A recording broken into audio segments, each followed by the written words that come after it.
9 जनवरी 2025 बाबा का साकार मुरली।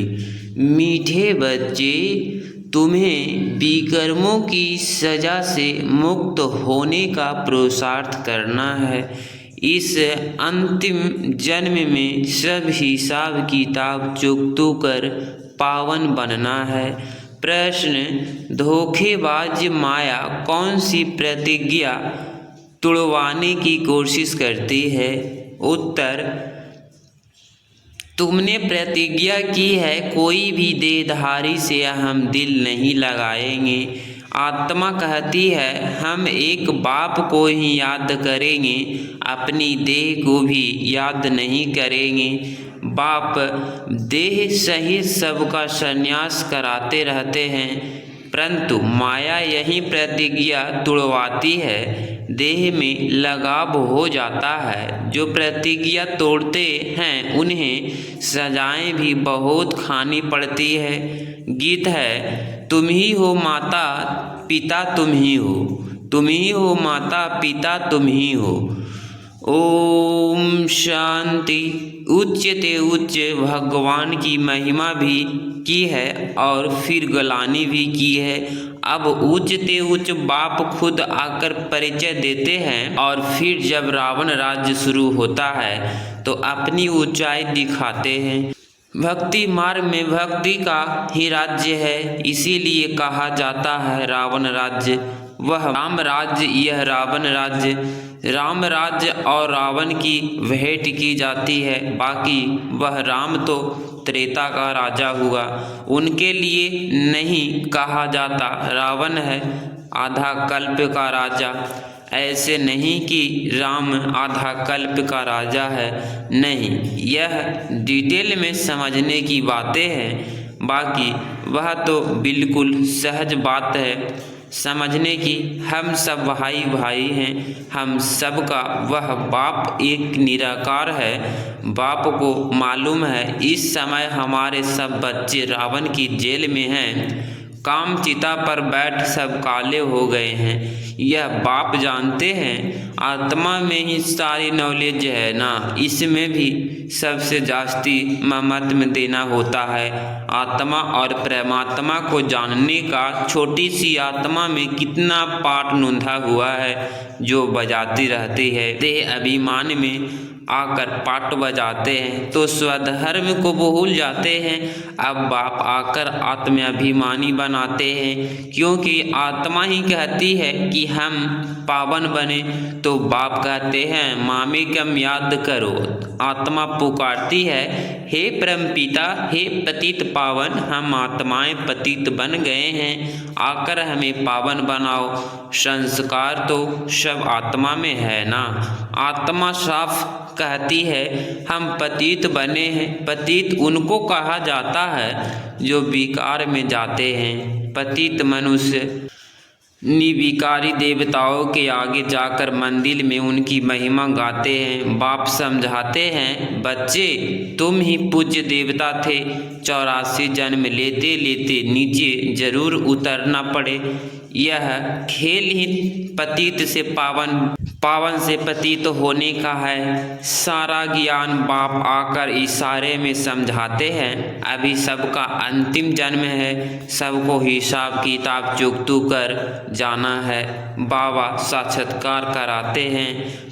पतित को अपने विकर्मों का दंड जरूर भोगना पड़ता है।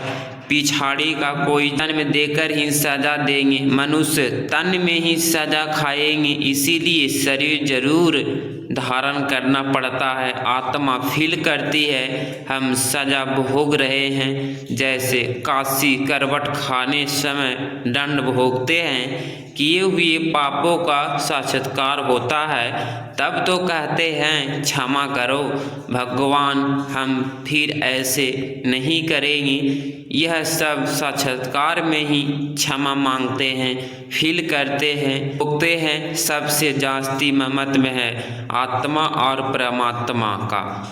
आत्मा ही 84 जन्मों का पाठ बजाती है, तो आत्मा सबसे पावरफुल हुई ना। सारे ड्रामा में ममत्व है आत्मा और परमात्मा का, किसको और कोई भी नहीं जानते। एक भी मनुष्य नहीं जानता कि आत्मा क्या परमात्मा क्या है।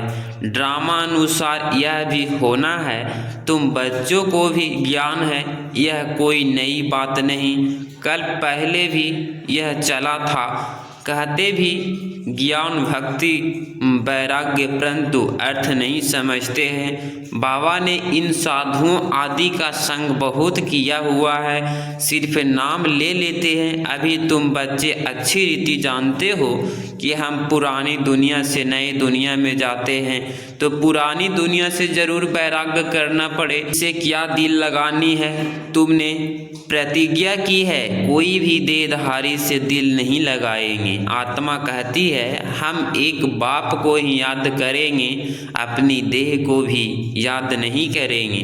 बाप देह सहित सबका संन्यास कराते हैं, फिर औरों की देह से हम लगाव क्यों रखें। कोई से लगाव होगा तो उनकी याद आती रहेगी, फिर ईश्वर याद आ ना सके। प्रतिज्ञा तोड़ते हैं तो सजा भी बहुत खानी पड़ती है, पद भी भ्रष्ट हो जाता है। इसीलिए जितना हो सके बाप को ही याद करना है। माया तो बड़ी धोखेबाज है, भी हालत में माया से अपने को बचाना है। देह अभिमान की बहुत कड़ी बीमारी है। बाप कहते हैं अब देही अभिमानी बनो, बाप को याद करो तो देह अभिमानी की बीमारी छूट जाए। सारा दिन देह अभिमान में रहते हैं, बाप को याद बड़ा मुश्किल करते हैं। बाबा ने समझाया है हथ काट दे दिल यार दे, जैसे आशिक माशूक धंधा आदि करते भी अपने माशूक को ही याद करते रहते। अब तुम आत्माओं को परमात्मा से प्रीत रखनी है तो उनको ही याद करना चाहिए ना। तुम्हारी एम ऑब्जेक्ट ही है कि हमको देवी देवता बनना है, उसके लिए पुरुषार्थ करना है।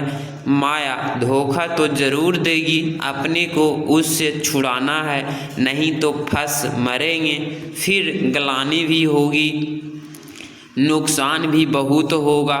तुम बच्चे जानते हो कि हम आत्मा बिंदी हैं, हमारा बाप ही रूप नॉलेज फुल है। यह बड़ी वंडरफुल बातें है। आत्मा क्या है, इसमें कैसे अविनाशी पाठ भरा हुआ है। वह बातों को अच्छे अच्छे बच्चे भी पूरी तरह नहीं समझते हैं। अपने को यथार्थ रीति आत्मा समझे और बाप को भी बिंदी मिसल समझ याद करे। वह ज्ञान का सागर है, बीज रूप है, ऐसे समझ बड़ा मुश्किल याद करते हैं, मोटे ख्यालात से नहीं, इसमें महीन बुद्धि से काम लेना होता है।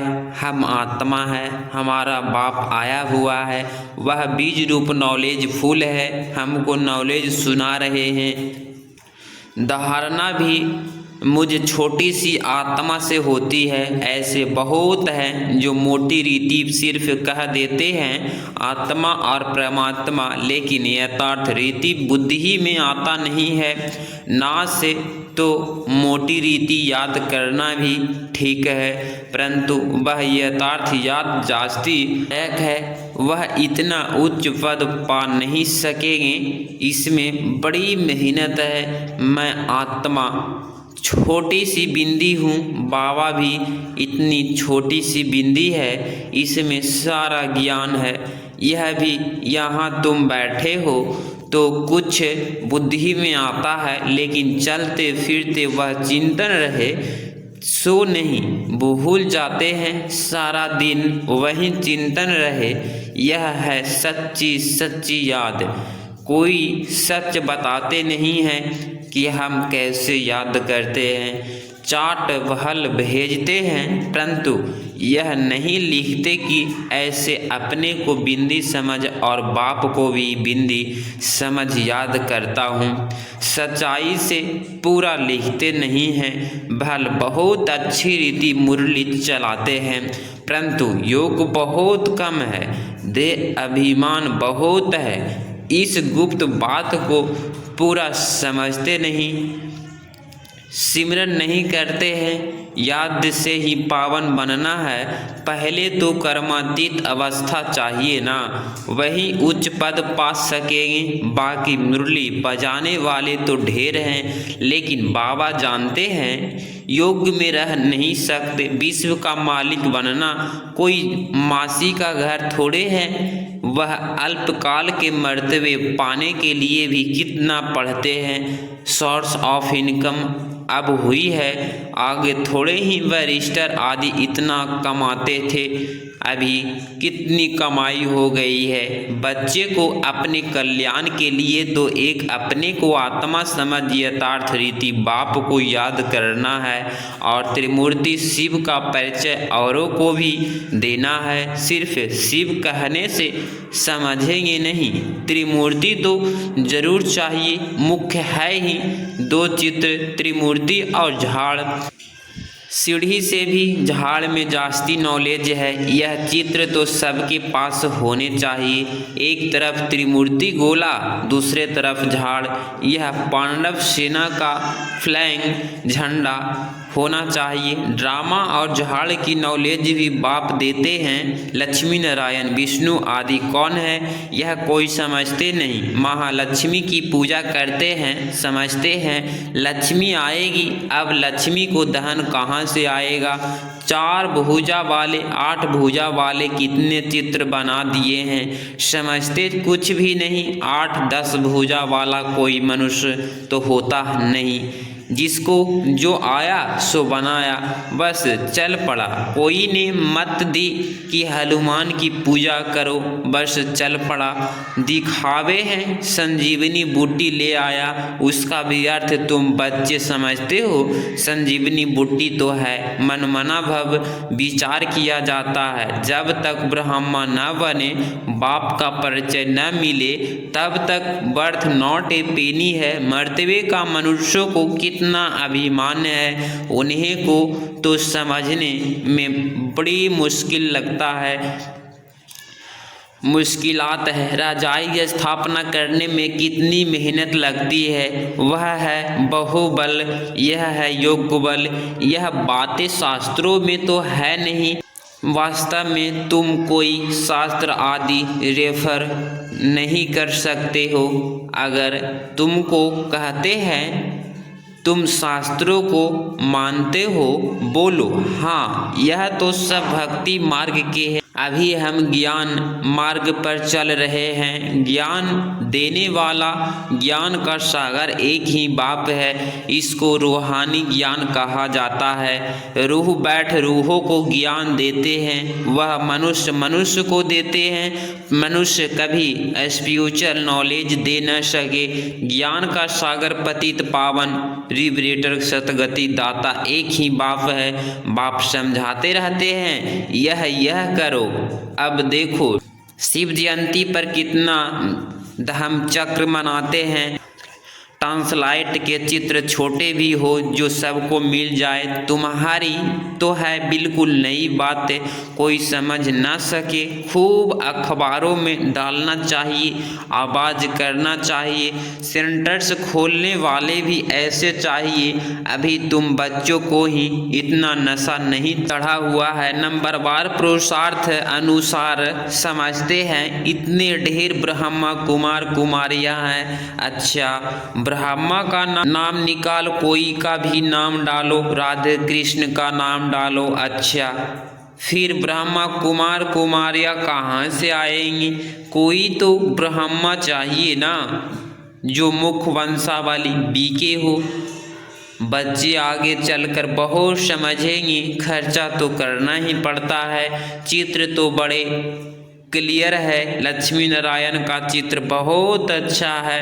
अच्छा, मीठे मीठे सिकिलधे सर्विसेबल आज्ञाकारी फरमानदवार नंबरवार पुरुषार्थ अनुसार बच्चों प्रति माता पिता बाप दादा का याद प्यार और गुड मॉर्निंग। रूहानी बाप की रूहानी बच्चों को नमस्ते नमस्ते। धारणा के लिए मुख्य सार पॉइंट नंबर फर्स्ट, कर्मातीत बनने के लिए बाप को महीन बुद्धि से पहचान कर यथार्थ याद करना है। पढ़ाई के साथ साथ योग पर पूरा अटेंशन देना है। पॉइंट नंबर 2, स्वयं को माया के धोखे से बचाना है। कोई की भी देह में लगाव नहीं रखना है। सच्ची प्रीत एक बाप से रखनी है, देह अभिमान में नहीं आना है। 9 जनवरी 2025 का वरदान, ब्रह्मा मुहूर्त के समय वरदान लेने और दान देने वाले बाप समान वरदानी महादानी भव। स्पष्टीकरण, ब्रह्मा मुहूर्त के समय विशेष ब्रह्मा लोक बाप ज्ञान सूर्य की लाइट और माइट की किरणें बच्चों को वरदान रूप में देते हैं। साथ साथ ब्रह्मा बाप भाग्य विधाता के रूप में भाग्य रूपी अमृत बांटते हैं। सिर्फ बुद्धि रूपी कलश अमृत धारण करने योग्य हो, किसी भी प्रकार का विघ्न या रुकावट न हो तो सारे दिन के लिए श्रेष्ठ स्थिति वह कर्म का मुहूर्त निकाल सकते हो, क्योंकि अमृत वेले का वातावरण ही वृत्ति को बदलने वाला होता है। इसीलिए उस समय वरदान लेते हुए दान दो, यथार्थनी और महादानी बनो। स्लोगन, क्रोधी का काम है क्रोध करना और आपका काम है स्नेह देना। अपनी शक्तिशाली मनसा द्वारा सकाश देने की सेवा करो। अब सर्व कल्याण का ऐसा श्रेष्ठ प्लान बनाओ जो विश्व सेवा में सकाश आपो ही मिलती रहे। अभी उमंग उत्साह से अपने मन में यह पक्का वायदा करो कि हम बाप समान बनकर ही दिखलाएंगे। ब्रह्मा बाप का भी बच्चे से अति स्नेह है, इसीलिए एक एक बच्चे को इमर्ज कर विशेष समान बनने की सकाश देते रहते हैं। अगर इस चैनल पे आप डेली मोडली सुनते हैं तो चैनल को प्लीज़ सब्सक्राइब करें और प्यारा सा लाइक ज़रूर करें। बेल आइकन को दबाना न भूलें ताकि वीडियो डेली अपलोड हो तो आप तक नोटिफिकेशन पहुंच जाए। मिलते हैं कल की मुरली में। ओम शांति।